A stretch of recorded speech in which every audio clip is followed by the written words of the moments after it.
सस्नेह निमंत्रण समस्त दरेकर पाटील परिवारातर्फे आपणास विवाह सोहळ्याचं आग्रहाचं अगत्याचं निमंत्रण चिरंजीव विशाल कैलासवासी विठ्ठलराव पाटील बुवा पाटील दरेकर यांचे नातू श्री बाबासाहेब विठ्ठलराव पाटील दरेकर राहणार पारडगाव तालुका घनसावंगी जिल्हा जालना यांचे द्वितीय चिरंजीव आणि चिरंजीवी सौभाग्य कांक्षणी वैष्णवी श्री देवीदास तातेराव पाटील भुंबर यांची नात श्री आसाराम अण्णासाहेब पाटील भुंबर राहणार येनोरा तालुका परतूर जिल्हा जालना यांची ज्येष्ठ कन्या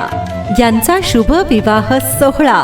17/5/2025 रोजी शनिवारी दुपारी 12:35 या अभिजित मुहूर्तावर हळद समारंभ 15/5/2025 गुरुवारी सायंकाळी 6:15 विवाह स्थळ येनोरा तालुका परतूर जिल्हा जालना निमंत्रक समस्त दरेकर पाटील परिवार पाण्यात शोभा कमळाची आकाशाला शोभा चांदण्यांची मंडपाला शोभा पाहुण्यांची बाग बहरली विशाल आणि वैष्णवीच्या 7 जन्माची लग्नाला यावं आशीर्वाद देण्यासाठी हीच विनंती दरेकर पाटील परिवाराची।